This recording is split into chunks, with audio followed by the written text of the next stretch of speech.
فأعوذ بالله من الشيطان الرجيم بسم الله الرحمن الرحيم قل إن كنتم تحبون الله فاتبعوني يحببكم الله ويغفر لكم ذنوبكم والله غفور رحيم صدق الله مولانا العظيم۔ بارگاہ رسالت معاب صلی اللہ علیہ وسلم میں درود پاک کا ہدیہ پیش کریں۔ اللہم صلی علی سیدنا و مولانا محمد معدن الجود والکرم وآلہ واصحابہ الکرام وابنہ الکریم وبارک وسلم صلاة دائمة سرمدا ابدا۔ عزیزان گرامی وقار، معمول کے مطابق اس مسجد پاک میں ہر سال میلاد النبی کے 12 روزہ اجلاس منعقد کیے جاتے ہیں۔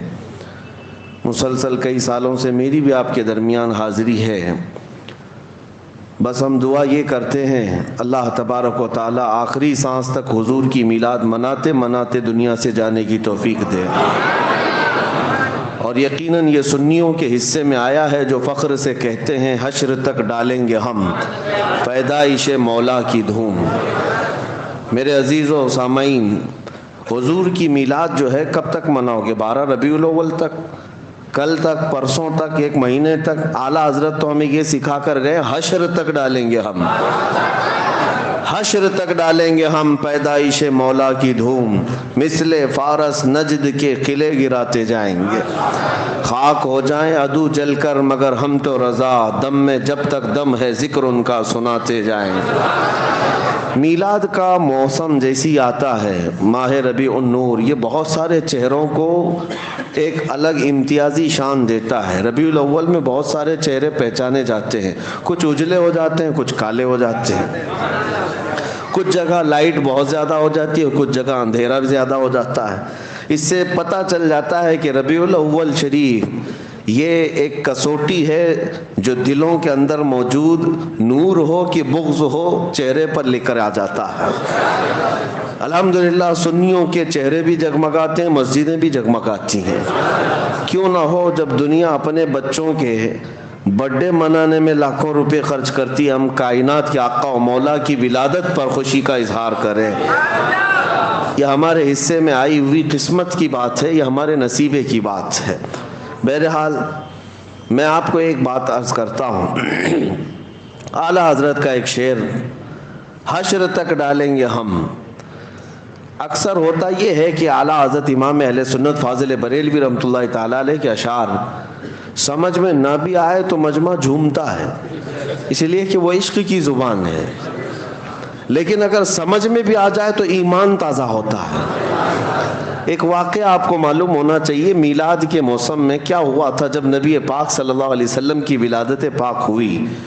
حضور اکرم صلی اللہ تعالیٰ علیہ وسلم کی ولادت جس سال ہوئی عام حالات میں نہیں تھی، بلکہ سال بھر عجیب و غریب واقعات پیش آئے تھے پوری دنیا میں، جس کو ارحازات کہا جاتا ہے۔ حضور اکرم صلی اللہ علیہ وسلم کی ولادت کے سال جو عجیب و غریب واقعات پیش آئے، ان میں سے ایک یہ ہے کہ عرب کی سرزمین جو کئی سالوں سے بارش نہیں برستی، آج بھی اس سال اتنی بارش ہوئی تھی کہ پورے عرب کی سرزمین میں سبزے اگ گئے اور لوگوں کی خوشحالیاں بڑھ گئیں، جو کئی سالوں سے قحط سالی کے شکار تھے سب ختم ہو گئیں۔ اس سال عرب میں جتنے بھی مکہ مکرمہ میں بچے پیدا ہوئے، ہر ایک کے گھر میں لڑکا ہی پیدا ہوا۔ یہ عجیب و غریب چیزیں تھیں، ارحاسات اس کو کہتے ہیں۔ اور ایران میں ملک فارس میں ایک ندی ہے جس کو بحر ساوا کہتے ہیں، بحیرہ ساوا، یہ اچانک خشک ہو گئی ندی، بہتی ہوئی ندی اچانک راتوں رات خشک ہو گئی، سوکھ گئی۔ اور ایک بحر سماوا جو کئی سالوں سے سوکھی ہوئی ایک ندی تھی، وہ اچانک جاری ہو گئی، لبالب پانی بھر گیا۔ یہ سب جو عجیب و غریب واقعات پیش آئے ہیں، ان میں سے ایک جو ہے بہت عجیب و غریب واقعہ بڑا، وہ کیا تھا؟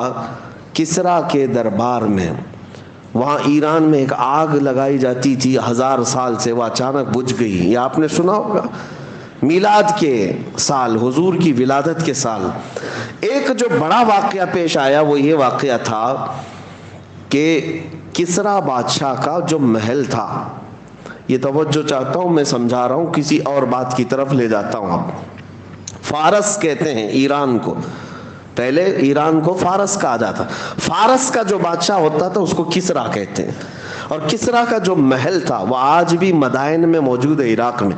عراق شام سب ایک ہی تھے، ایران سب ایک ہی، عراق اور ایران سب فارس کہلاتے تھے.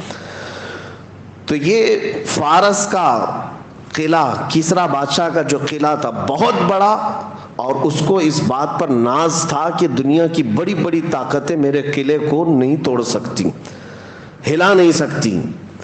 اس کا یہ غرور تھا، اس کا یہ اعلان گھمنڈ میں رہتا تھا بادشاہ کا. لیکن ربیع الاول شریف کے اس موسم میں حضور پاک صلی اللہ علیہ وسلم کی ولادت کے دن 12 ربیع الاول کو اچانک وہاں پر ایک زلزلہ آیا، اور اس کی دیوار میں اتنا بڑا شگاف، اتنی بڑی پھٹن، دراڑ جو اس قلعے کے اندر ایسی پیش آئی کہ ایک آدمی دیوار میں سے آ جا سکتا ہے، گزر سکتا ہے. آج بھی موجود ہے، آج بھی عراق میں وہ موجود ہے. دیوار شق ہو گئی ہے اور آدمی اس میں سے داخل ہو سکتا ہے اتنا زیادہ، لیکن گرا نہیں، محل گرا نہیں ہے، لیکن دیوار پھٹ گئی ہے. اور یہ اتنا عجیب واقعہ تھا، جیسے دنیا کو غرور تھا ٹائٹینک جہاز ڈوب نہیں سکتا، ڈوب گیا. اسی طرح سے کسرا کے محل کے بارے میں یہ اندازہ لگایا جاتا تھا کہ بڑے سے بڑا زلزلہ بھی جو ہے اس دیوار کو ہلا نہیں سکتا، اتنا مضبوط انہوں نے بنایا تھا. اب اسی سے اندازہ کرو 2000 سال گزرنے کے بعد آج تک وہ قلعہ محفوظ ہے، تو اس زمانے میں کتنا مضبوط رہا ہوگا. لیکن جب صبح ہونے کے بعد قلعے کی دیوار پھٹی دیکھا بادشاہ نے، تو سارے لوگوں کو بلایا گیا. یہ ہوا کیا؟ نجومیوں کو بلایا گیا، اپنے علم سے معلوم کرو، پتہ چلو ایسا میرے محل میں ہوا کیوں. اچھا، جو کنگورے لٹکے ہوئے تھے 14 کنگورے، وہ سب زمین پر گر پڑے تھے. یہ اچانک نہیں ہو سکتا، ایسا کیسے ہوا؟ تو نجومی سب کاہن جو جوتش ہیں، اٹکل پچو تو مارتے تھے لیکن کبھی کبھار تیر لگتا بھی تھا. تو وہ اپنے ستارے کے علم کے مطابق دیکھتے ہیں اور بادشاہ کسرا سے کہتے ہیں یہ جو کچھ بھی ہوا ہے، ہمارا علم تو یہ کہتا ہے کہ عرب میں کوئی بچہ پیدا ہوا جو تمہاری سب سلطنت ختم کرنے والا ہے، اور اس کی سلطنت اور اس کا قبضہ سب پر قائم ہونے والا ہے. ہم نے علم نجوم کے اعتبار سے یہ پایا ہے، آج ایک بچہ ایسا پیدا ہوا ہے جس کو امام زمن نے کہا تھا نا، آئی نئی حکومت سکہ نیا چلے گا، عالم میں رنگ بدلا صبح شب ولادت. اب یہ کیا ہوا؟ یہ ذہن میں واقعہ رکھو، کس کے قلعے کے اندر دراڑ آئی؟ فارس کا قلعہ. فارس کا قلعہ کب آئی، کب ہلی دیوار؟ ولادت کے دن، حضور کی ولادت کے دن. پتہ یہ چلا حضور کی ولادت کے دن اچھے اچھے قلعوں میں زلزلہ آتا ہے اور دیواریں پھٹ جاتی ہیں. تو اعلیٰ حضرت اب اس واقعے کو ذکر کرتے ہوئے کہتے ہیں، سنو تمہارے درمیان اب اس مسئلے کو واضح کر دیتا ہوں، حشر تک ڈالیں گے ہم پیدائش مولا کی دھوم. ہم میلاد کی دھوم ہر سال نہیں، ہر دن مناتے رہیں گے. اور ہوگا کیا؟ یاد رکھو، مثل فارس کی طرح اب نجد کے قلعے گراتے جائیں گے. مکہ میں حضور کی پیدائش ہوئی تھی، فارس کے قلعے میں دراڑ آ گئی تھی، اور اب یہاں مدن پورہ میں بیٹھ کر میلاد منائیں گے، نجدی قلعے بھی ہلتے نظر آئیں گے. بہت دور نہیں، نجدی قلعے تو بہت دور ہوں گے، بہت قریب بھی ہلتے نظر آئیں گے. یہ کیوں ہلیں گے؟ اس کی وجہ یہی ہے، اعلیٰ حضرت فرماتے ہیں کہ مومن وہ ہے جو ان کی تعظیم پہ مرے دل سے. حقیقت میں مومن کون ہے؟ مومن وہ ہے جو ان کی تعظیم پہ مرے دل سے. نجدی بھی تو کرتا ہے ان کی تعظیم مرے دل سے، دونوں جگہ مرے دل سے ہے، لیکن دونوں کے معنی میں بڑا فرق ہے. پہلا والا جو مرے دل ہے وہ سنیوں کے حصے میں آیا ہے، اور دوسرا والا مرے دل جو ہے یہ گستاخوں کے حصے میں آیا ہے. بہرحال میرے عزیزوں، میلاد کی خوشیاں منانا اللہ تبارک و تعالیٰ نے اہل خیر کو حصہ عطا فرمایا، حضور کے چاہنے والوں کے حصے میں ہے. اللہ کریم ہماری نسلوں کو صبح قیامت تک حضور کی میلاد منانے والوں میں پیدا فرمائے. لوگ اس کے چیمے گوئیاں کرتے رہ گئے، اعتراضات میں رہ گئے، شک و شبہات میں رہ گئے، سوالات میں رہ گئے. بہت ساری باتیں ایسی ہیں میرے عزیزو. مستحسن کام اسلام میں بزرگوں نے کیا ہے اور ثواب اس پر اللہ تبارک و تعالیٰ کی طرف سے ملے گا، کیونکہ بزرگوں کا کیا ہوا کام بھی اجر و ثواب کا باعث ہوتا ہے. جو لوگ یہ آپ پروپیگنڈا پھیلاتے ہیں رسول اللہ کے زمانے میں نہیں ہوا، فلاں وقت نہیں ہوا، ارے میں 2 باتیں بتاتا ہوں آپ کو. امام زرقانی نے المواہب اللدنیہ میں لکھا ہے. اور ایک عجیب و غریب واقعہ میں آپ کو بتاؤں. حضور اکرم صلی اللہ علیہ وسلم کی ولادت جس دن ہوئی نا 12 ربیع الاول شریف کو، اس رات کو اللہ تعالیٰ نے کائنات کے جانوروں کو بولنے کی طاقت دی، سارے جانوروں کو. امام زرقانی نے المواہب اللدنیہ میں اس روایت کو نقل فرماتے ہیں اس رات جانوروں کو بولنے کی طاقت دی گئی. لیکن کیا بولنے کی؟ ہر جانور دوسرے جانور کو حضور کی آمد کی بشارت دے رہا تھا اور مبارکبادیاں پیش کر رہے تھے کہ مبارک ہو شہ کونین تشریف لائے ہیں، نبی پاک صلی اللہ علیہ وسلم تشریف لائے. ہر جانور دوسرے جانور کو بشارت دے رہا تھا. امام زرقانی نے کتاب میں لکھا ہے میں یہی محسوس کرتا ہوں وہ کتنے خوش نصیب 4 پیر کے جانور تھے جو حضور کی آمد پر مبارکبادی دے رہے تھے. ان غلیظ 2 پیروں کے جانوروں سے تو بہتر ہے جو حضور کی میلاد پر شرک کے فتوے لگاتے.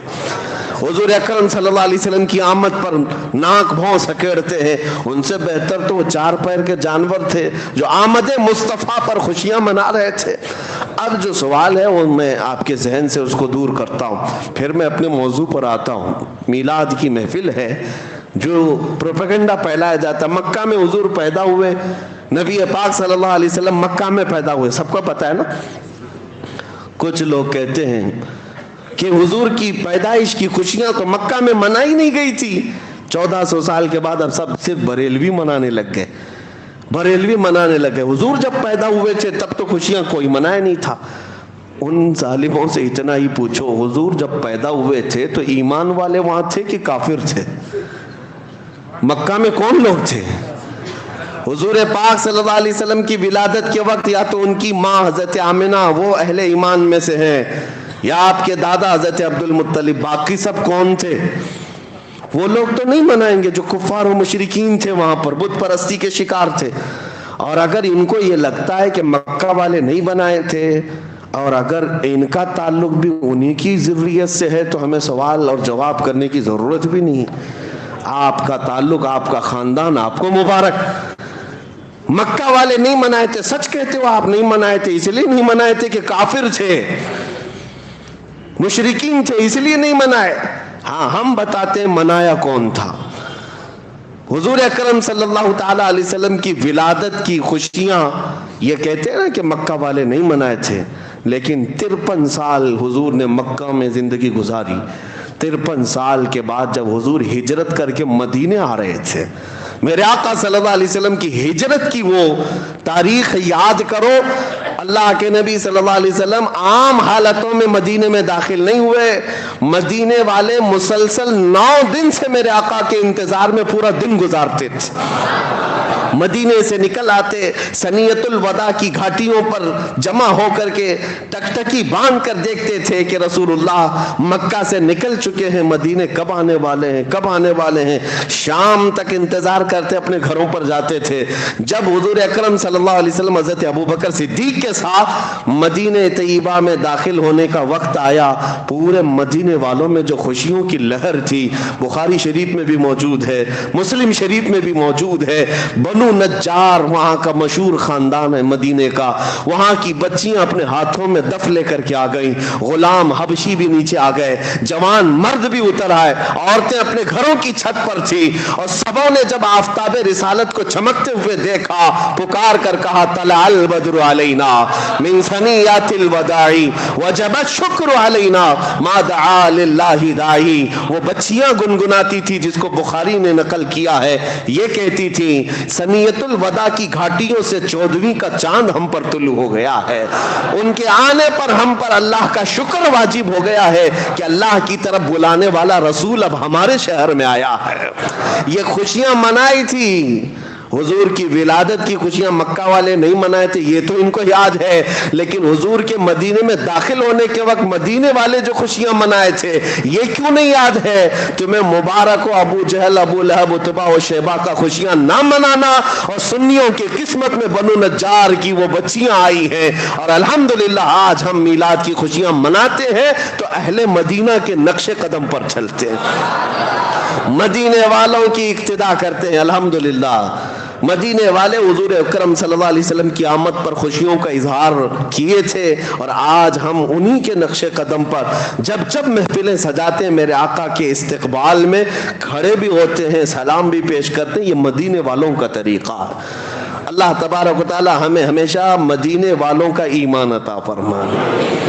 اب چلتے چلتے یہ بات بھی کلیئر کر دوں، چونکہ ہر بات ریکارڈ ہوتی ہے، کئی لوگوں تک پہنچتی ہے، کئی لوگوں کو کڑتی بھی ہے، تو تھوڑی اور کڑھا کے ہی جائیں کہ جو کہتے ہو کہ مکہ والے نہیں منائے تھے، نہیں، تمہیں پتہ نہیں، تمہارے باپ دادے بھی منائے تھے.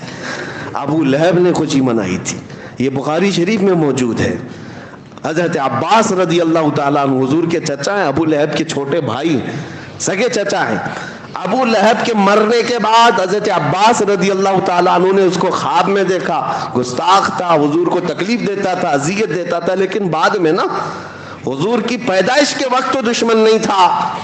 حضرت عباس کہتے میں نے اپنے بھائی کو کب مرنے کے بعد دیکھا خواب میں، بخاری کی حدیث ہے. پوچھا کیا حال ہے تیرا؟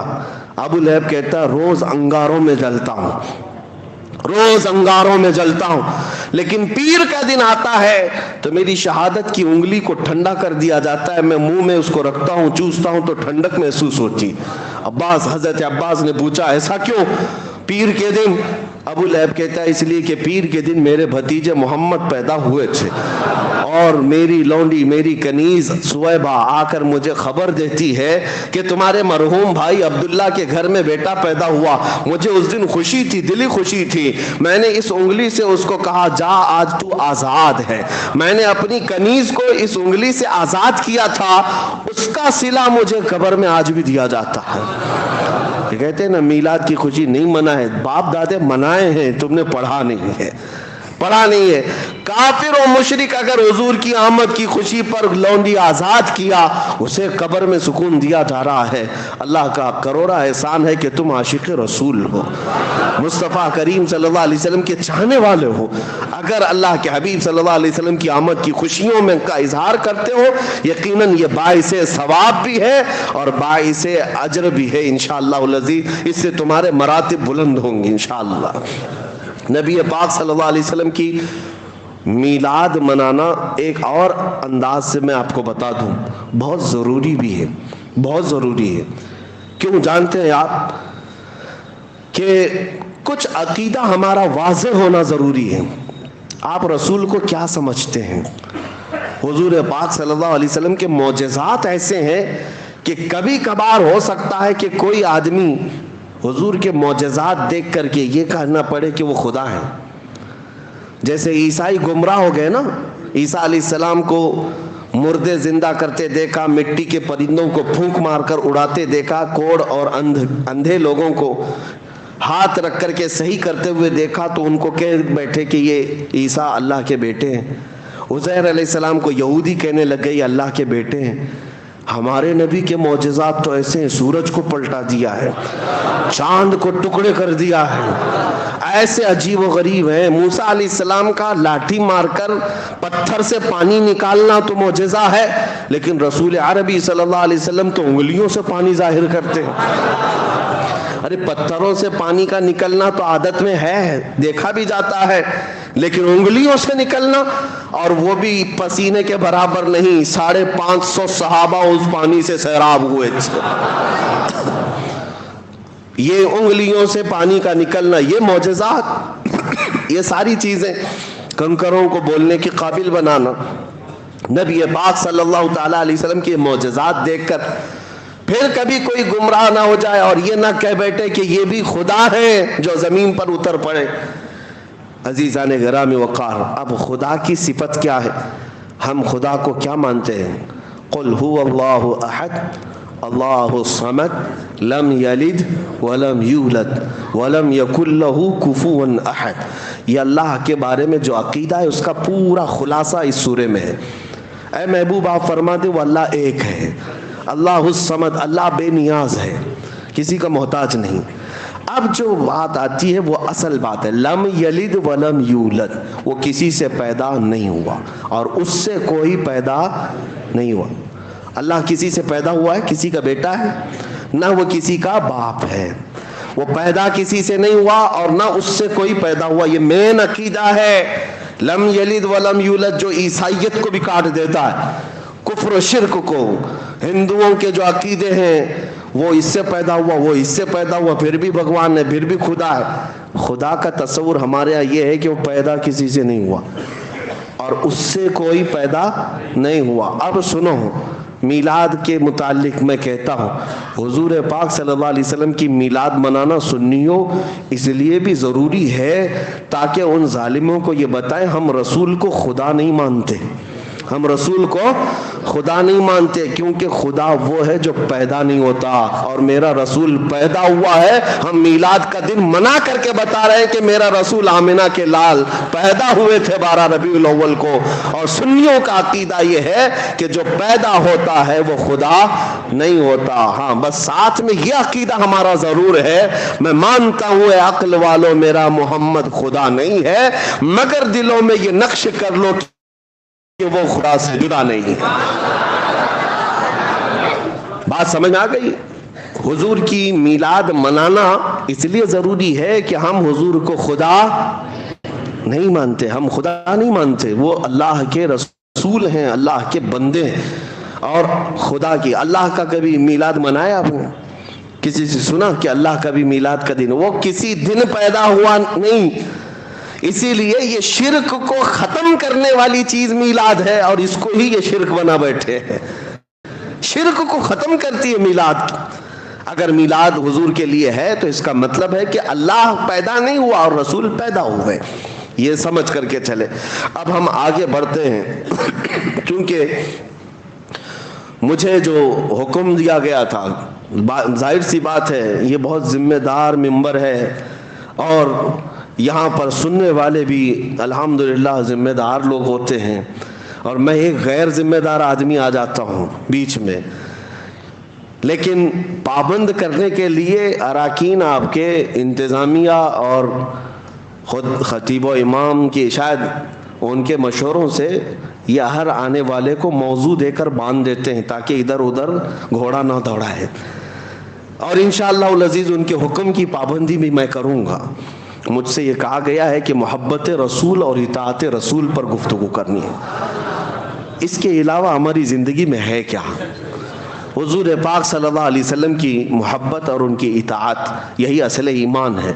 اور جو اب تک کی باتیں میں نے تمہید میں کہا، یہ میلاد کا موسم ہے، ضروری تھا آپ کے درمیان کرنا، اس لیے میں یہ ساری باتیں آپ کے سامنے رکھا تاکہ آپ کے دماغ میں خلیش نہ ہو، کیونکہ یہ موسم ہی ایسا ہے، بہت کیڑے سوشل میڈیا پہ باہر آتے ہیں، بہت آتے ہیں، دیکھنا آپ بہت ساری چیزیں میلاد کے متعلق، سارے پتہ نہیں ہر سال یہ ان کے پاس فکس موجود رہتا ہے، جیسی ربیع الاول کا چاند نظر آیا شروع ہو گیا، صحابہ نے نہیں منایا، تابعین نے نہیں منایا، اولیاء نے نہیں منایا۔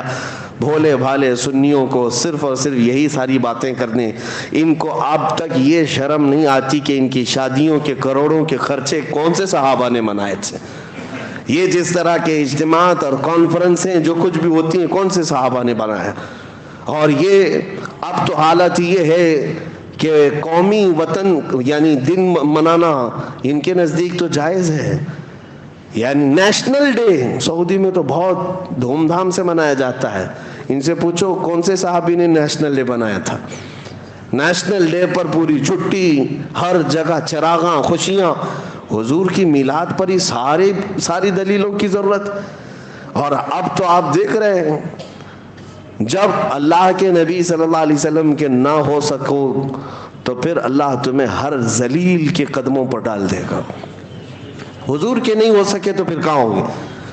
ہاں، ہر گھر جھنڈا لگانے پر تو تیار ہیں، میرے مصطفیٰ کے جھنڈے پر اعتراض ہے، اور لوگوں کو راضی کرنے کے لیے کہاں کہاں جھنڈا لگایا، یہاں بھی لگایا، وہاں بھی لگایا، گھر پہ بھی لگایا، پیشانی پہ بھی لگایا، پھر بھی دیکھو بیچاری حکومت تم کو ہی دہشت گرد کہہ رہی ہے۔ جھنڈے لگاؤ، 4 لگاؤ، ملک کے لگایا، اور بی جے پی پارٹی کے بھی جھنڈے لگایا، پھر بھی دہشت گرد تم ہی ہو، تم ان کو راضی نہیں کر سکتے۔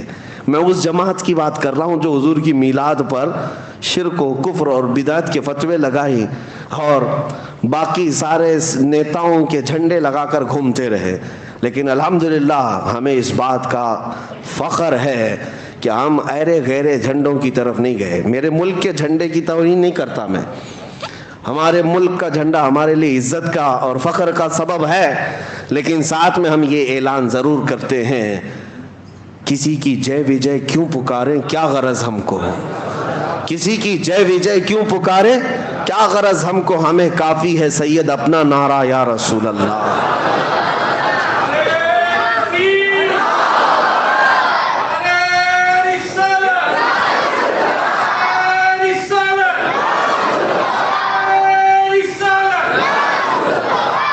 رسول کریم صلی اللہ تعالیٰ علیہ وسلم کی محبت میں سرشار بندوں کو ہو سکتا ہے تھوڑے دنوں کی آزمائش آ جائے، لیکن جھکایا نہیں جا سکتا، دنیا انہیں نہیں جھکا سکتی، اور یہ چاپلوسی کرتے کرتے زندگی گزر گئی، لیکن ابھی تک اپنا چہرہ صاف نہیں کر پائے، چہرہ صاف ہو بھی نہیں پائے گا، زندگی پر دہشت گردی کا ٹائٹل ان کے ساتھ جڑا رہے گا۔ اسی لیے ہم کہتے ہیں آ جاؤ ہمارے ساتھ میلاد مناؤ، حضور پاک صلی اللہ علیہ وسلم کی خوشیوں میں شامل ہو جاؤ، اور پھر انشاءاللہ العزیز اللہ تعالیٰ تمہارے سینے میں بھی وہ رعب ڈالے گا۔ آج ہم دشمن کی آنکھوں میں آنکھیں ڈال کر بات کرتے ہیں تو صرف اس لیے کہ ہم نے تمہاری طرح فضلہ نہیں کھایا کسی کا، بلکہ ہم جو کھاتے ہیں وہ میرے مصطفیٰ کے قدموں کی برکت کھاتے ہیں، اور ہم ڈنکے کی چوٹ پر پھر یہ کہتے ہیں تیرا کھاواں تیرا گنگاواں یا رسول اللہ۔ ہاں، حضور کی میلاد کیوں نہ منائیں، حضور کا کھاتے ہیں۔ اب سنیے میرے عزیزو، نبی پاک صلی اللہ تعالیٰ علیہ وسلم کی محبت کے سلسلے میں مجھے حکم دیا گیا، میں مختصر گفتگو کروں گا، بہت دیر تک نہیں، کیونکہ مجھے وقت کا بھی پابند بنایا گیا ہے۔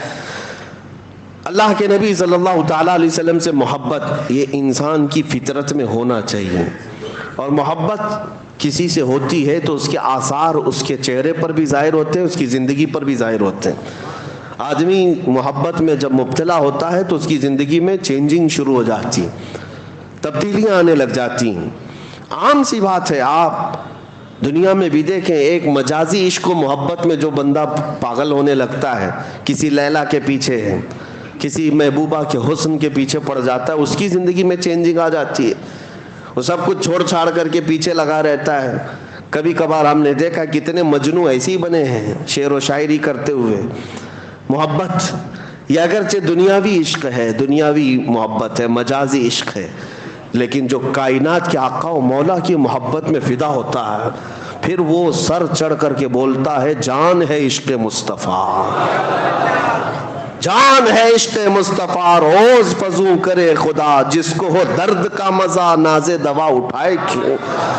محبت کی ایک بات ہے میرے عزیزوں، جب تمہیں سچی محبت ہو جائے نا، یہ عام سی بات ہے تقریروں میں کہہ لینا یا کسی اور کو کہہ لینا کہ میں ان سے بہت محبت کرتا ہوں، یہ ایک الگ مسئلہ ہے، لیکن ریئل جو ہوتی ہے، جو ایک دم پیور جس کو کہتے ہیں، وہ محبت ہوتی ہے، تو پھر کائنات میں ہر جگہ اسے اپنے محبوب کا ہی حسن نظر آتا ہے، وہ اپنے محبوب کے علاوہ کسی چیز کا تذکرہ پسند بھی نہیں کرتا۔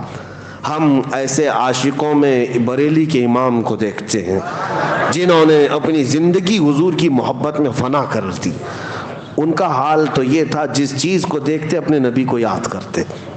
حضور پاک صلی اللہ تعالیٰ علیہ وسلم کی محبت رچ بس جانا، محبت کی علامات میں آپ کو بتاتا ہوں۔ بندہ جب کسی کا ذکر کرتا ہے تو بار بار اس کا تذکرہ اس کی زبان پر آنے لگتا ہے، بار بار اس کا تذکرہ آنے لگتا ہے۔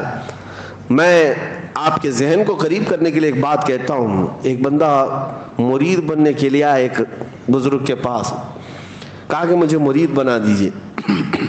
کہا جانتے ہو مجھ کو؟ کہا پہلے سنا تھا، آپ بڑے بزرگ، آپ کے پیچھے چلوں گا۔ انہوں نے کہا میرا جو طریقہ ہے وہ یہ ہے کہ پیر سے بے انتہا محبت ہونی چاہیے۔ کہا میں محبت کرتا ہوں آپ سے، مرید کر لیجیے آپ۔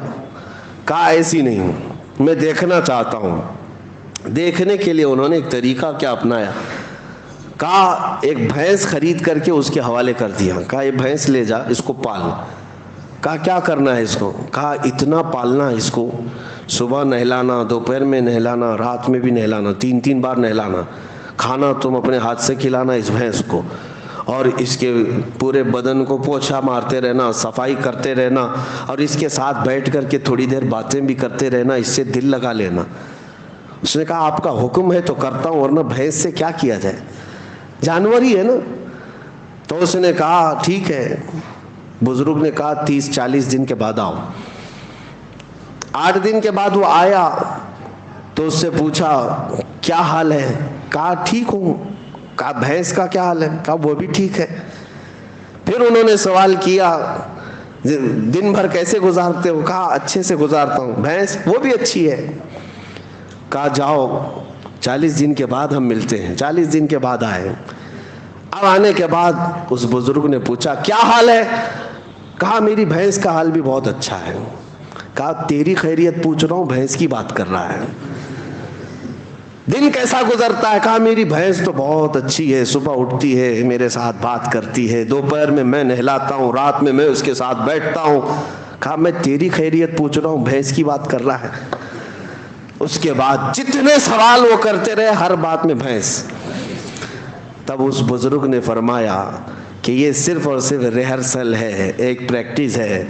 ایک بندہ اگر جانور کے ساتھ بھی وقت گزارنے لگ جائے تو اس کا دل اس کے ساتھ لگ جاتا ہے، اور اگر تو اللہ کے رسول کے ساتھ دل لگا لے میرے عزیزو، جانور کو تو یہ اختیار نہیں تیرے دل کو قابو میں رکھنے کا، لیکن آمنہ کے لال کو یہ اختیار ہے تیرے دل کو اپنے قبضے میں رکھنے کا۔ حضور پاک صلی اللہ تعالیٰ علیہ وسلم سے محبت بڑھے گی تو کیسے کہ کثرت سے ان کا ذکر ہونے لگ جائے، صبح دوپہر شام ان کی حدیثوں کی بات کرو، حضور کے اخلاق کی بات کرو، نبی پاک صلی اللہ علیہ وسلم کی سنتوں کی بات کرو، آٹومیٹک آپ کو محبت ہوگی۔ اور اگر حدیثیں یاد نہیں ہیں تو کم سے کم حضور پر کثرت سے درود پڑھنا شروع کرو۔ 1000 بار روزانہ تم درود پڑھو، پھر 40 دن کے بعد مجھ سے ملاقات کرو، میں آپ سے بتاتا ہوں انشاءاللہ یہ وہ کامل وظیفہ جو امام غزالی نے فرمایا، میں آپ کے سامنے کہہ رہا ہوں۔ 40 دن کے بعد تمہاری خود کی کیفیت یہ ہوگی کہ دنیا تمہیں پھیکی لگنے لگے گی، اور ہر رات تم یہ کہہ کر کے سوؤ گے میرے آقا آؤ کہ مدت ہوئی ہے، میرے آقا آؤ کہ مدت ہوئی ہے، تیری راہ میں آنکھیاں بچھاتے بچھاتے، تیری یادوں میں تیری حسرتوں میں بڑے دن ہو گئے ہیں گھر کو سجاتے سجاتے۔ یہ کب ہوگی؟ جب کثرت سے تم حضور کو یاد کرو۔ اعلیٰ حضرت کو ہم نے دیکھا، فنا پھر رسول یوں ہی نہیں کہتے۔ کوئی صاحب آئے اعلیٰ حضرت کے پاس، ایک گلاب تحفے میں لے کر آئے، کہا کہ حضور یہ بہت اچھا گلاب ہے، قبول فرما لے۔ دیکھا، اس کے بعد کہتے یہ تو صبح کھلتا ہے شام میں مرجھا جاتا ہے، میں اس گلاب سے محبت کرتا ہوں جو کبھی نہیں مرجھاتا، جو کبھی نہیں مرجھاتا۔ لوگ پھول کی تعریف کر رہے تھے، اعلیٰ حضرت سے خاموشی گوارا نہ ہوئی، پھول کو دیکھتے رہے اور پھر نعت بھی لکھتے رہے۔ کیا؟ سر تاب قدم ہے تن سلطان زمن پھول، لب پھول دہن پھول زکن پھول بدن پھول۔ حضور کے ہر عضو کو پھول سے تشبیہ دینے لگ گئے، لب پھول دہن پھول زکن پھول بدن پھول۔ واللہ جو مل جائے میرے گل کا پسینہ، مانگے نہ کبھی عطر نہ پھر چاہے دلہن پھول۔ کیا بات رضا اس چمنستان کرم کی، زہرا ہے کلی جس میں حسین و حسن پھول۔ اب اعلیٰ حضرت کو اٹھا کر دیکھیں، پوری نعت پھول پر لکھی ہے لیکن گلاب پر نہیں، مدینے کے گلاب پر لکھی ہے۔ محبت اس کو کہتے ہیں کہ جب اپنے محبوب کا تذکرہ ہو تو دنیا میں کسی بھی شے کا تذکرہ ہو لیکن یاد اپنے محبوب کی آ جائے، یاد اپنے محبوب کی آ جائے۔ میں نے دیکھا ہے اعلیٰ حضرت کو میں اس لیے زیادہ ذکر کرتا ہوں کہ ان کے کلام پڑھنے کے بعد حضور سے محبت میں اضافہ ہوتا ہی ہے، عشق میں اضافہ ہوتا ہے۔ اپنا پریکٹیکل تو ہم بتاتے ہیں، باقی دوسروں کا معلوم نہیں۔ نبی پاک صلی اللہ تعالیٰ علیہ وسلم کے دربار میں قریب ہونے کا جو شوق بڑھتا ہے وہ اعلیٰ حضرت کے کلاموں سے بڑھتا ہے. آپ دیکھیں انہوں نے کہاں کہاں ذکر کیا، اور ایسی ایسی جگہوں پر اللہ کی حمد بیان کرنا ہے، اللہ کی تعریف جس کو حمد کہتے ہیں، وہ جب بیان کرنا ہے. بہت سارے لوگوں نے دنیا میں حمد بیان کی ہے، اور کئی ایسے دوسرے طبقے کے لوگ، دوسرے مکتبہ فکر کے لوگ بھی حمد لکھیں. بچپن میں اردو اسکول کی کتابوں میں وہ حمد بھی آتی تھی، وہ اللہ بہت بڑا ہے جس نے ہماری گائے بنائی. سنے ہوں گے آپ، یا شاید ہو سکتا ہے آپ کے سیلیبس میں چینج ہو گیا، پرانے لوگ جانتے ہیں وہ اللہ بہت بڑا ہے جس نے ہماری گائے بنائی. اس پر حمد اللہ کی، ٹھیک ہے، اچھی بات ہے. وہ اللہ بہت بڑا ہے جس نے ہمارا گھر بنایا، ہمیں باپ دیا، ہمیں ماں دیا، وہ اللہ بہت بڑا، حمد ہے یہ. لیکن اعلیٰ حضرت کو دیکھو، اللہ کی حمد بیان کرنی ہے. یوں کہتے ہیں وہی رب ہے جس نے تجھ کو ہمتن کرم بنایا، ہمیں بھیک مانگنے کو تیرا آستاں بتایا. تجھے حمد ہے خدایا، تجھے حمد ہے خدایا. اللہ کی حمد ہے، لیکن کس بات پر؟ اس بات پر کہ اللہ کا سب سے بڑا شکر اس بات پر ہے کہ محبوب اپنا قریبی ہوا ہمیں عطا فرمایا. کہیں پر بھی دیکھیں یہ محبت کی علامت ظاہر ہو جاتی ہے، باتوں میں، تقریروں میں، قلم میں ظاہر ہو ہی جاتی ہے. دعا جب بندہ کرتا ہے تو کیا دعا کرتا ہے؟ دعا میں اپنے کیا کیا عزیز و اقارب کے لیے مانگتا ہے، رشتوں کے لیے مانگتا ہے، اپنی دنیا کے لیے مانگتا ہے. دعائیں یہی ہوتی ہیں. اعلیٰ حضرت کی دعائیں پڑھو. اعلیٰ حضرت دعائیں کیا کرتے تھے؟ اللہ اکبر. وہ بھی مناجات آپ نے سنے ہوں گے، مشہور دعا اعلیٰ حضرت کی، یا الہی ہر جگہ تیری عطا کا ساتھ ہو. یہ ہے نا، پڑھتے بھی ہوں گے. یہ مناجات ہے، یہ دعا ہے، اللہ کی بارگاہ میں مانگی ہوئی دعا ہے. لیکن میں اس کی آج خصوصیت بتاتا ہوں آپ کو. اس دعا کی، اس مناجات کی پوری دعا اٹھا لینا آپ، جتنے اشعار ہیں اس کے اندر. پہلے مصرے میں اللہ سے طلب، اللہ سے مانگ رہے، اور دوسرا مصرع جو بھی آئے گا اس میں، اس حمد میں، وہ صرف اور صرف رسول اللہ کو مانگا گیا ہے. حضور کے تذکرے کے علاوہ کچھ بھی نہیں مانگا اعلیٰ حضرت نے. اب میں پڑھ کے سناتا ہوں، دیکھو آپ کیا مانگتے ہیں دعا میں بھی. یا الہی ہر جگہ تیری عطا کا ساتھ ہو، جب پڑے مشکل شہ مشکل کشا کا ساتھ ہو. دنیا میں کچھ نہیں مانگا، جب مشکل آئے تو اے اللہ مشکل کشا رسول کا ساتھ ہو. اور پھر آخری وقت آئے، یا الہی، یا الہی جب زبانیں باہر آئیں پیاس سے. یہ قیامت کا منظر ہے. یا الہی جب زبانیں باہر آئیں پیاس سے، کیا ہونا چاہیے؟ پھر کہتے ہیں صاحب کوثر شہ جود و سخا کا ساتھ ہو، رسول کا ساتھ. یا الہی گرمی محشر سے جب بھڑکے بدن، دامن محبوب کی ٹھنڈی ہوا کا ساتھ ہو. ہر دعا میں دیکھو رسول کا تذکرہ. اور پھر نزا کا وقت آئے تو کیا ہونا چاہیے؟ یا الہی بھول جاؤں نزا کی تکلیف کو. کیسے؟ اے اللہ کسی فرشتے کو بھیج دینا، تکلیف آسان کر دینا. نہیں، کیسے تکلیف دور ہو؟ یا الہی بھول جاؤں نزا کی تکلیف کو، شادی دیدار حسن مصطفیٰ کا ساتھ. حسن مصطفیٰ میرے سامنے آ جائے اور میں نزا کی تکلیف بھول جاؤں. مانگتے ہیں اللہ کی بارگاہ میں تو رسول پاک کا ہی صدقہ. اور اتنا ہی نہیں، یا الہی جب چلوں تاریک راہ پل صراط، آفتاب ہاشمی نور الہدا کا ساتھ ہو. یعنی پل صراط پر بھی چلنے کے وقت اعلیٰ حضرت جو مانگ رہے ہیں وہ آفتاب ہاشمی نور الہدا رسول اللہ کا ساتھ ہو. یا الہی جب سر شمشیر پر چلنا پڑے. سر شمشیر کس کو کہتے ہیں؟ تلوار سے زیادہ تیز باریک راستہ ہے. اس وقت جب کٹھنائیں ہوں گی، مشکلیں ہوں گی، اعلیٰ حضرت کہتے ہیں یا الہی جب سر شمشیر پر چلنا پڑے، رب سلم کہنے والے غم زدہ کا ساتھ ہو. وہ بھی رسول پاک ہی ہیں، رسول پاک ہی ہیں ہر مصرے میں. یہاں تک کہ جب آپ نے اپنی مناجات کو ختم کیا، آخری شعر لکھنے پر آئے، کہتے ہیں یا الہی جب رضا خواب گراں سے سر اٹھائے. خواب گراں کس کو کہتے ہیں؟ لمبی نیند سو کر موت کی نیند کو خواب گراں کہتے ہیں. جب رضا لمبی نیند سو کر اپنی قبر سے اٹھنے والا ہو, دعا تو یہی ہونا چاہیے کہ مولا میری نمازیں سب ساتھ رہیں, حج بھی ساتھ رہے, زکوٰۃ بھی ساتھ ہو, میری تصنیفی کام بھی سب ساتھ میں رہے میرے, تاکہ میرے اعمال میں بھاری ہو جائے پلے میں.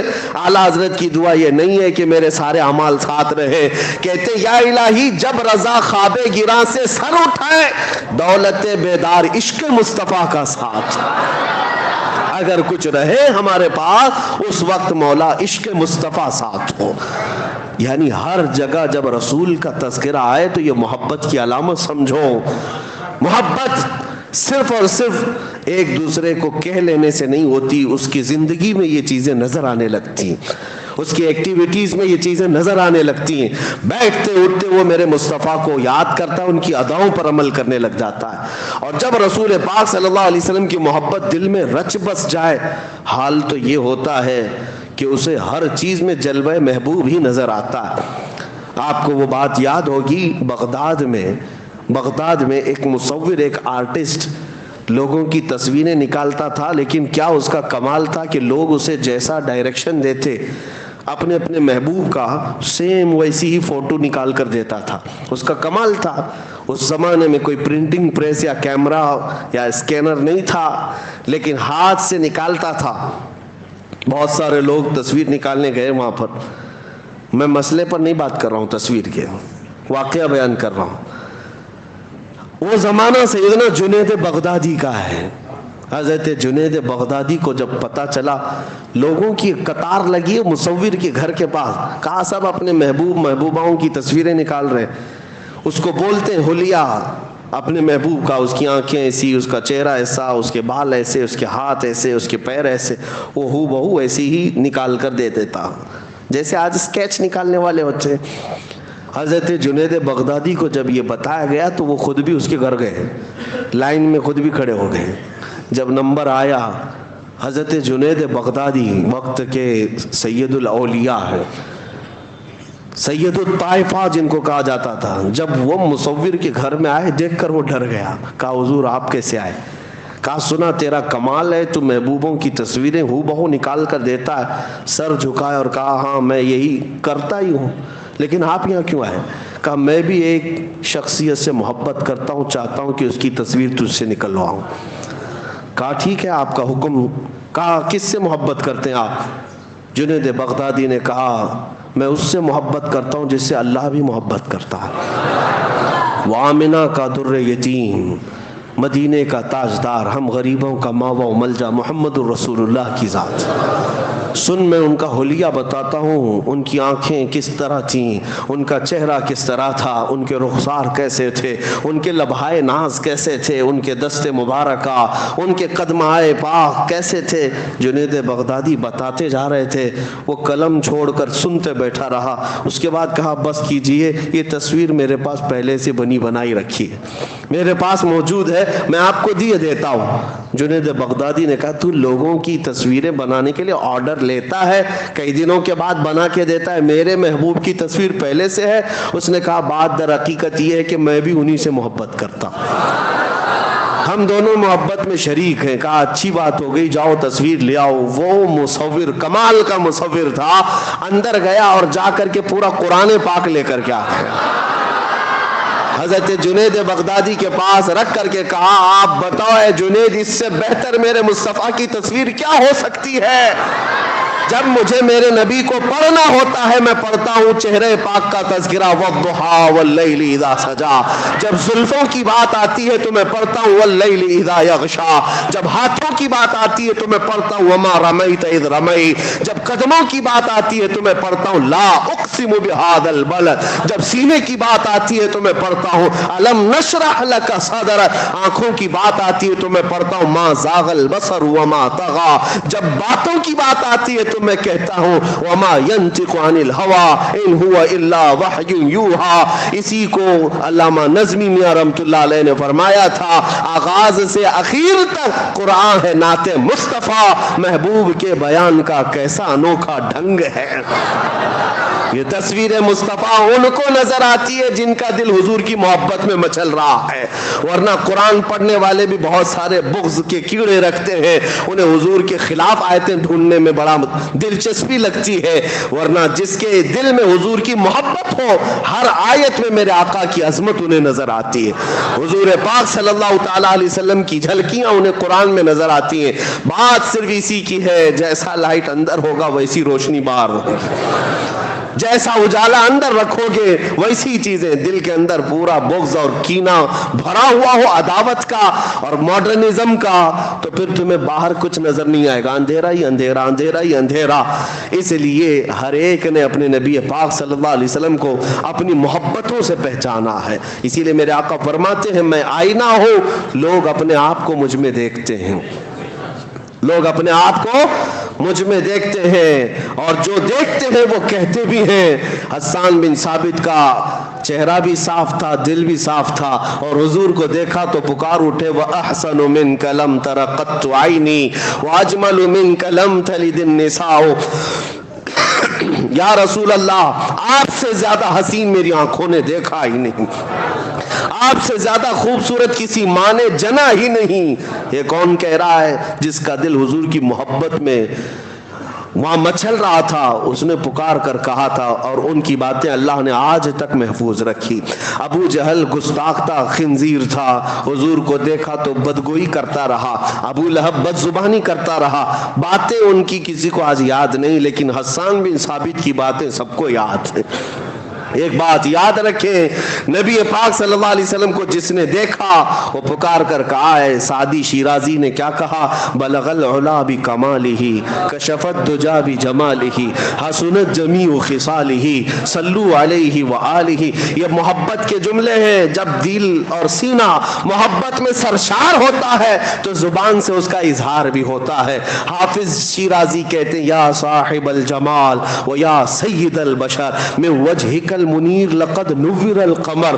یہ حافظ شیرازی کیسے عاشق کہتے ہیں، یا رسول اللہ سارا جمال تو آپ ہی کے پاس ہے، ساری خوبصورتی کے مالک تو آپ ہی ہیں، حقیقت تو یہ ہے آپ کے چہرے انور سے ٹپکنے والے ایک قطرے سے تو پوری دنیا کا چاند روشن ہے، چاند کو جو روشنی ملی ہے وہ آپ کے چہرے انور سے ملی ہوئی ہے۔ اسی کو اعلیٰ حضرت نے بھی فرمایا ہے نا کہ قیامت یہ معراج کی شب نبی پاک صلی اللہ تعالیٰ علیہ وسلم کا تذکرہ کرتے ہوئے کہتے ہیں، یہ جو تارے چمکتے ہیں نا، اتنی روشنی یہ کیوں ہے؟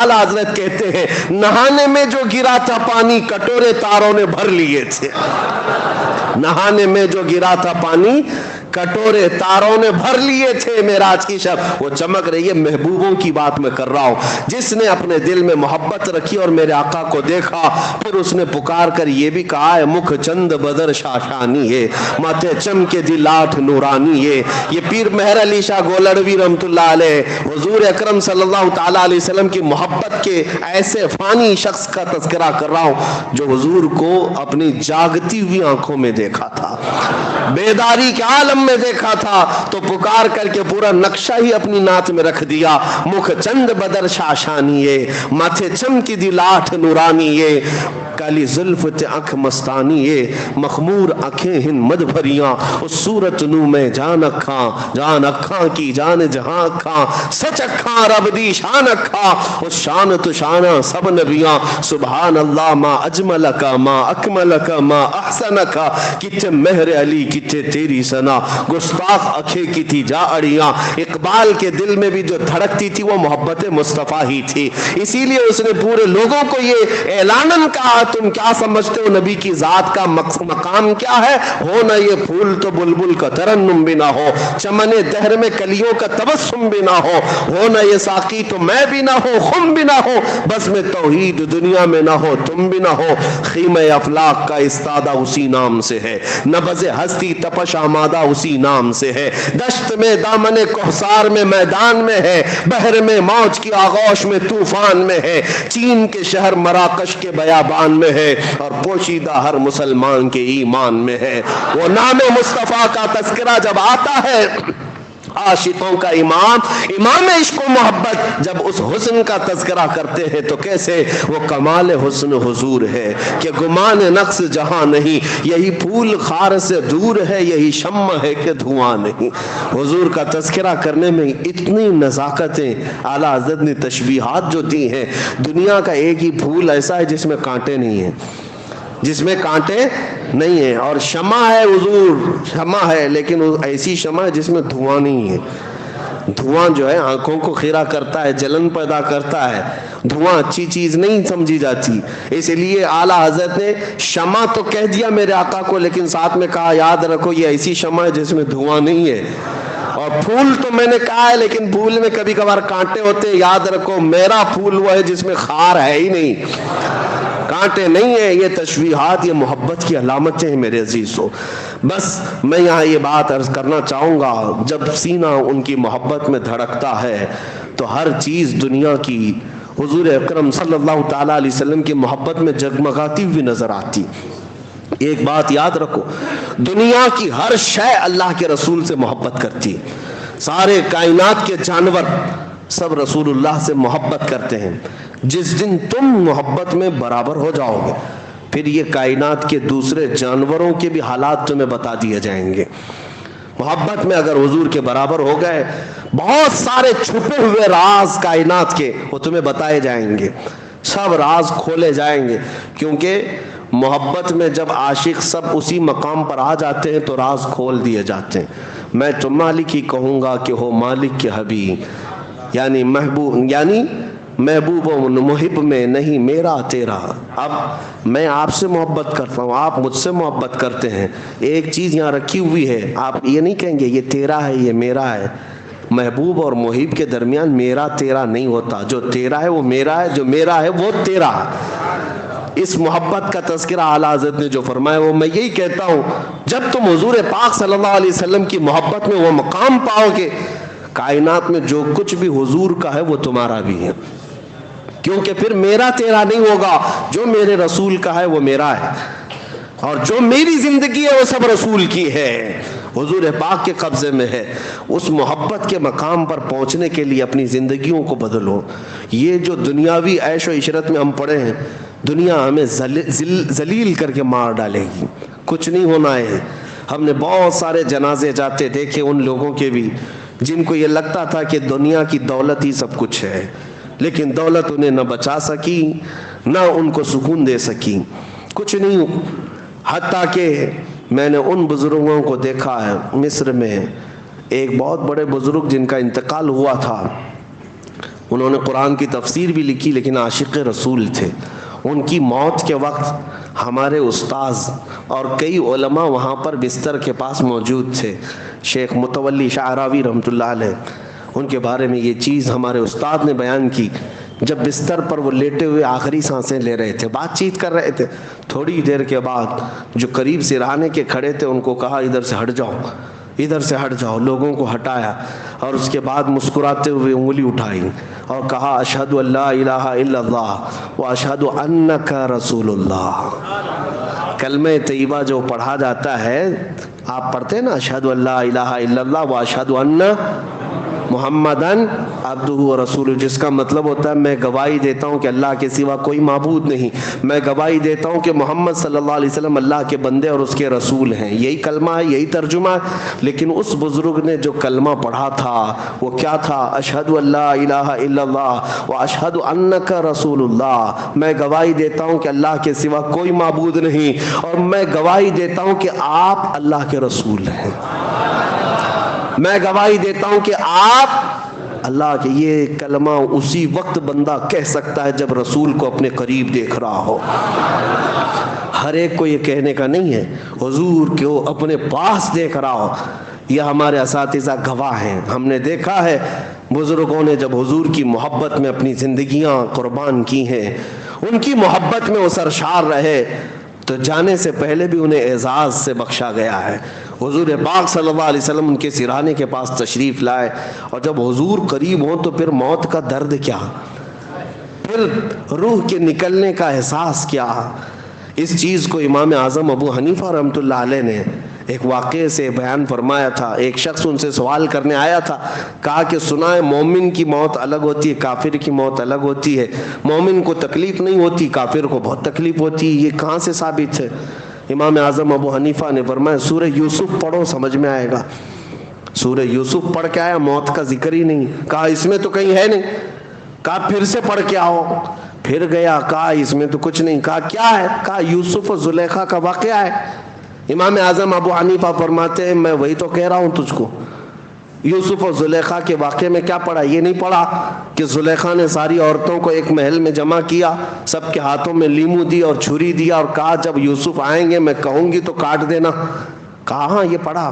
پھر کیا ہوا؟ کہا یوسف آئے, سجا کر ان کو سنوار کر زلیخا نے لایا حال میں, عورتوں سے کہا کہ اب لیمو کاٹو. عورتیں یوسف کو دیکھتی رہی اور انگلیاں کاٹ دیں. لیمو سب کا گر گیا, 4 انگلیاں کٹ گئیں. یہ قرآن میں ذکر موجود ہے. مجھے بتاؤ, آپ کی بات الگ ہے, عورت وہ بھی انگلی کاٹے گی, انگلی کاٹے گی. چھوٹی سی چیز پر ہا ہو چلانے والی عورت 4 انگلیاں کاٹ لے گی. وہ کٹ گئی, کاٹی نہیں تھی, وہ کٹ گئی, وہ حسن دیکھنے میں مصروف تھی. امام اعظم فرماتے ہیں اسی واقعے سے میں نے اخذ کیا ہے مومن کی اور کافر کی موت میں فرق کیا ہوتا ہے. کافر تو بھیانک شکلیں دیکھ رہا ہوتا ہے, درد میں مبتلا رہتا ہے. مومن کی روح نکلنے کا احساس اس لیے نہیں ہوتا کہ حسن مصطفیٰ سامنے ہوتا ہے. جمال یوسف کو دیکھتے ہوئے کٹی ہوئی انگلیوں کا درد نہیں معلوم ہوتا تو جمال محمد دیکھنے کے وقت روح نکلنے کا بھی احساس نہیں ہوگا. ہم تمنا یہی کریں گے انشاءاللہ, حضور ہمارے سرانے تشریف لائیں گے, اپنے حسن دو عالم سے ہم سب کی آنکھوں کو نوازیں گے, ضرور نوازیں گے. لیکن شرط یہ ہے کہ دنیا کی مجازی عشق و محبت اور ان کے حسن کے فتنوں سے اپنی آنکھوں کو آزاد کر لو. آج اپنی آنکھوں کو پاک کر لو. انٹرنیٹ کے دیوانے ہیں, ان نوجوانوں سے کہتا ہوں رات بھر موبائل کے چکر میں اسکرین پر جو بھیانک تصویریں تمہیں آج دکھائی جاتی ہیں, عریاں تصویریں, ننگی تصویریں, اور اتنا بڑا طبقہ ہمارے نوجوانوں کا اس میں ہلاک ہو گیا ہے, برباد ہو گیا, جوانیاں ختم کر بیٹھے ہیں. ایک دو نہیں, میرے پاس ہزاروں کی مثالیں موجود ہیں. یہ انٹرنیٹ جو ہے افیون, کوکین اور چرس گانجے سے بھی زیادہ خطرناک نشہ ہے. یہ ایڈکٹ بنا چکا ہے, آپ کو اندازہ بھی نہیں, آپ نشہ خور ہو چکے. بغیر کھانے پینے کے دن بھر رہ سکتے ہو, انٹرنیٹ کے بغیر پورا دن نہیں گزرتا آج تمہارا. ایسا ایڈکٹ تمہیں بنایا گیا. اللہ ماشاءاللہ سب کی بات نہیں کر رہا ہوں, لیکن جتنے ینگسٹرز ہیں, نوجوان ہیں, وہ سب اس کے پرستار ہو گئے, شیدائی ہو گئے. اور ہوتا کیا ہے, ٹھیک ہے انٹرنیٹ کے استعمال کو میں ناجائز و حرام نہیں کہتا, بہت ساری چیزیں آج اسی پر ڈیپینڈ ہیں, بغیر اس کے کام نہیں ہوتا. لیکن سرچ رپورٹ یہ بتاتی ہے کہ 80% نوجوان صرف پورنوگرافی سرچ کرتے ہیں, صرف بھیانک تصویریں, گندی تصویریں, عریاں فلمیں دیکھنے کے لیے اس کا استعمال ہوتا ہے. لوگ یہ تم اگر یہ سمجھتے ہو کہ کوئی نہیں دیکھ رہا, قرآن کہتا ہے کہ تمہاری آنکھوں کی خیانت کو بھی اللہ دیکھ رہا ہے, تمہارے دلوں میں گزرنے والے حالات سے بھی مولا واقف ہے. اللہ تبارک و تعالیٰ بے خبر نہیں ہے. لہٰذا تم جب اپنی آنکھوں کو بے حیا کر ڈالو گے, ان آنکھوں کو گندی کر ڈالو گے, پھر کس منہ سے یہ تمنا کرو گے کہ میری آنکھوں کو بھی دیدار مصطفیٰ میسر آ جائے. آنکھوں کو پاک رکھو گے تو یہ کہہ سکتے ہو کچھ ایسا کر دے میرے کردگار آنکھوں میں, ہمیشہ نقش رہے روئے یار آنکھوں میں. یہ مفتی اعظم ہند کی دعا ہے. شہزادہ اعلیٰ حضرت فن, وہ بھی عاشق رسول, دعا کرتے ہیں اللہ کی بارگاہ میں. تو کیا ہے, اللہ کی بارگاہ میں کچھ ایسا کر دے میرے کردگار آنکھوں میں, ہمیشہ نقش رہے روئے یار آنکھوں میں. حضور کا چہرہ ہمیشہ میرے آنکھوں میں نقش ہو جائے. انہیں نہ دیکھا تو کس کام کی ہیں یہ آنکھیں کہ دیکھنے کی ہے ساری بہار آنکھوں میں. اور پھر کہتے ہیں فرشتے جو پوچھیں قبر میں کس کی امت ہو. یہ عاشقوں کا جواب دیکھیں, جو سچا محبت کرنے والا ہے وہ کیا کہتا ہے, فرشتے جو پوچھیں قبر میں کس کی امت ہو. مفتی اعظم کہتے ہیں میں جواب دوں گا, لو دیکھ لو ہے تصویر یار آنکھوں میں, لو دیکھ لو کہ ہے تصویر یار آنکھوں میں. عزیزان گرامی, آنکھوں کو پاک کرو اور پھر تمنا کرو وہ یقیناً رسول نوازیں گے. میرے آقا صلی اللہ تعالیٰ علیہ وسلم نوازیں گے. میں نے اپنی زندگی میں جو عجائبات پچھلے 2 سالوں میں دیکھے کبھی نہ سنے تھے نہ دیکھے تھے. اتنی بات ضرور کہوں گا، حضور کی محبت میں اور ان کی عزت میں جب بات کی جاتی ہے، ایک رات بھی وہ رسول ہمیں تنہا نہیں چھوڑتے، تنہا نہیں ہونے دیتے. اس محبت میں آنے کے لیے آپ کا دل دھڑکے، اس نبی کے لیے سینسیٹیو ہو جاؤ، سیریس ہو جاؤ. کرنٹ کو تار کو ہاتھ لگانے سے جیسے شوق لگتا ہے، حضور کی عزت پر اگر توہین کی کوئی بات کرے تو اس سے زیادہ سخت کرنٹ آپ کو لگنا چاہیے، اس سے زیادہ لگنا چاہیے. یہ محبت کی علامت ہے. میں ہر چیز برداشت کر لوں گا، میرے نبی کے خلاف کوئی ایک جملہ برداشت نہیں کروں گا. میرے عزیزو، یہ صرف ممبر پر نہیں، میں ایک بہت چھوٹا سا آدمی ہوں. میں اپنے لیے کوئی بڑے بڑے القاب ٹائٹل پسند نہیں کرتا، نہ ہی میرے نام کے نعرے میں پسند کرتا ہوں. میں تو صرف اتنی دعا کرتا ہوں کہ سگے طیبہ سب مجھے کہہ کر پکاریں بے دم، سگے طیبہ سب مجھے کہہ کے پکاریں بے دم، یہی رکھیو میری پہچان مدینے والے. میں یہی دعا کرتا ہوں کہ سب مجھے مدینے کا کتا کہہ کر پکاریں. یہ میری پہچان سب سے بڑی ہے، یہ میرے لیے اعزاز ہے. رسول عربی صلی اللہ علیہ وسلم کا کتا ہے. یہ بے دم وارسی نے دعا کی تھی، سگے طیبہ سب کہہ کے پکارے مجھ کو بے دم، سب لوگ مجھے طیبہ کا کتا کہہ کر پکارے، یہی رکھیو میری پہچان مدینے والے ہے. میری پہچان اتنی رہے. لیکن میں آپ سے یہ کہنا چاہتا ہوں میرے عزیزوں، آپ حضور اکرم صلی اللہ تعالیٰ علیہ وسلم کے لیے جس دن سیریس ہو جاؤ، عزتیں تمہارے قدموں میں ہیں، عزتیں تمہارے انتظار میں. آج جو کچھ بھی ملنا ہے اس نبی پاک سے ملنا ہے. لا ورب العرش، جس کو جو ملا ان سے ملا. بڑھتی ہے کونین میں نعمت رسول اللہ کی. اعلیٰ حضرت نے ہمیں یہ بتایا ہے، خلق کے حاکم ہو تم یا رسول اللہ، رزق کے قاسم ہو تم، جو ملا تم سے ملا، تم پہ کروڑوں درود.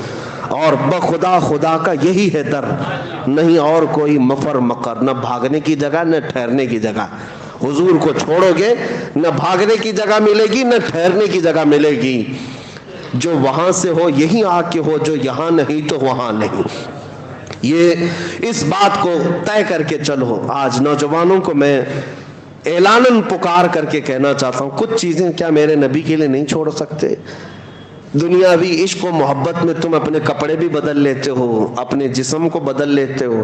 محبوبہ کو اگر لال کلر پسند ہے تو تم لال ہو جاتے ہو، اسے پیلا پسند ہو تو پیلے ہو جاتے ہو. مصطفیٰ کریم صلی اللہ تعالیٰ علیہ وسلم کو نماز پسند ہے تو کیا فجر میں اپنا بستر نہیں چھوڑ سکتے؟ کیا اپنے نبی پاک صلی اللہ علیہ وسلم کی آنکھوں کو ٹھنڈک پہنچانے کے لیے تمہارے دل میں اتنی محبت باقی نہیں ہے کہ گھر سے ساری چیزیں چھوڑ کر کے میں بھاگ کر نکلوں؟ نماز تو ہے اللہ کی عبادت، لیکن مجھے میرے نبی کی آنکھوں کو ٹھنڈک پہنچانی ہے. اپنے باپ کے لیے دوڑتا ہے بندہ، اپنی بیویوں کے لیے دوڑتا ہے، کیا اپنے رسول کے لیے نہیں دوڑ سکتا؟ تمہارا بچہ اگر کوئی ایک مٹھائی کی اور ایک کھلونے کی خواہش کرے تو تم بھاگتے بھاگتے چلے جاتے ہو، اس کے ایک چاکلیٹ کے لیے تم بھاگتے ہو. میرے رسول کی آنکھوں کی ٹھنڈک کے لیے کون بھاگتا ہے آج؟ کیوں نہیں اٹھتے؟ اللہ کے نبی سے اگر سچی محبت ہے تو یہ بستروں کو چھوڑ کر مسجدوں میں آ جاتے. اس کے علاوہ مصطفیٰ کریم صلی اللہ تعالیٰ علیہ وسلم سے محبت ہے تو پھر کانوں میں یہ صرف بالی ووڈ اور ہالی ووڈ کیوں بجتے ہیں؟ یہ گندے نغمے اور یہ فلمی ترانے کیوں بجتے ہیں تمہارے کانوں میں؟ تم ان کے ایڈکٹ اور ان کے عاشق کیوں بن گئے ہیں؟ تمہیں پتہ ہے قیامت کے دن حکم ہے، گانے سننے والوں کو فرشتوں کو حکم دیا جائے گا، سیسا آگ میں پگھلا کر ان کے کانوں میں ڈالا جائے کہ بھیجا باہر آ جائے. تمہیں کیا ضرورت ہے؟ تم اس قوم میں نہیں ہو، عیش کرنے کے لیے یہاں نہیں پیدا کیے گئے، تم رسول اللہ کے ہو، میرے آقا صلی اللہ علیہ وسلم کی خیر امت ہو. دنیا کیا کر رہی ہے اس سے تمہیں مطلب نہیں. بہت سارے نوجوان یہ سمجھتے ہیں، ہم بولتے ہیں تو ان کو ایسا لگتا ہے کہ ہمارے عیش کو کیوں ختم کر رہے ہیں آپ، ہمارے عیش کو کیوں ختم کر رہے ہیں؟ ساری دنیا آج اتنے آگے بڑھ گئی ہے، تمہیں ساری دنیا کو دیکھنے کے لیے نہیں بھیجا گیا، تمہیں گنبد خضرا دیکھنے کے لیے بھیجا گیا، تمہیں رسول پاک کی اقتدا کے لیے پیدا کیا گیا ہے. تم چلو تو آمنہ کے لال کے پیچھے چلو، عزتیں اسی میں ہیں. میرے عزیزو، آج جو یہ کہتے ہیں نا صرف سوٹ بوٹ میں ہی عزت ہے، جن کو لگتا ہے کہ ٹائی سوٹ بوٹ میں پہنیں گے تو ہی عزت ہے. ہم نے دیکھا ہے ان ملا لوگوں کو جس سے امریکہ بھی آج خوف سے تھرا رہا ہے. آپ پگڑیاں پہنتے ہیں, جبہ کرتا پہنے ہوئے ہیں, لیکن سپر پاور کو ڈرا کر کے بیٹھے ہوئے ہیں. کیا یہ آج دنیا میں نہیں ہے؟ آج نہیں ہے یہ حالات؟ کچھ مولوی لوگوں نے یہ بھی ثابت کر کے دکھایا ہے کہ لباس سے عزت نہیں ہے, حضور کی غلامی میں عزت ہے. جہاں نبی پاک صلی اللہ تعالیٰ علیہ وسلم کی وفاداری کرو, دنیا طاقت کے سامنے جھکنے پر آج مجبور ہے. اور ایک بات یہ بھی بتا دیتا ہوں کہ جو لوگ یہ کہتے ہیں یورپ کی سرزمین میں, ابھی 4 سال پہلے کی بات, 3-4 سال پہلے کی بات, ہالینڈ میں پارلیمنٹ کے اندر بیٹھے ہوئے منسٹرز ڈسکس کر رہے ہیں. کس بات پر؟ ارے وہ بہت پاش کنٹری ہے, بہت ترقی یافتہ ملک ہے, نیدرلینڈ ہو, یورپ ہو, سب جانتے ہیں آپ. لیکن وہاں بیٹھے ہوئے منسٹر ڈسکشن کس بات پر کر رہے ہیں؟ ارے بہت دور ایک ملک میں ویل چیئر پر ایک مولوی بیٹھتا ہے, لبیک یا رسول اللہ کے نعرے لگاتا ہے, اور معذور ہے, دونوں پیروں پر کھڑا نہیں ہوتا. لیکن بات اس کی یورپ کی پارلیمنٹ میں ہو رہی ہے, اور یہ بھی ٹویٹ کیا جا رہا ہے کہ یہ that is very danger person, وہ بہت ہی خطرناک آدمی ہے. یورپ تھر تھرا رہا ہے, جن کے پاس کوئی ایسی طاقت نہیں جس کو انہوں نے نہیں جمع کیا ہو. سارے پیٹروٹ, میزائل, بم دھماکے سب تمہارے پاس. ایک معذور عالم سے پھر بھی تمہیں ڈر لگتا ہے. اس سے پتہ یہ چلا ویل چیئر پر بیٹھا ہوا معذور عالم پوری دنیا کو ہلا کر دکھاتا ہے, تو پتہ یہ چلتا ہے طاقت تخت اور تاج کو نہیں کہتے, طاقت عشق مصطفیٰ کو کہتے ہیں. حضور کی محبت اگر سینے میں ہو تو اللہ خود دشمنوں کے دلوں پر رعب طاری کر دے گا, خود اللہ دشمنوں پر رعب طاری کرے گا. آج خلاصہ کلام یہی ہے جس کو اقبال نے کہا کہ محمد سے وفا تو نے, تو ہم تیرے ہیں, یہ جہاں چیز ہے کیا لوح و قلم تیرے ہیں. آؤ میرے عزیزو, اس بات پر آپ اپنی تقریر ختم کرتے ہیں. اٹھو قوت عشق سے ہر پست کو بالا کر دو, دہر میں نام محمد سے اجالا کر دو. وآخر دعوانا الحمدللہ رب العالمین.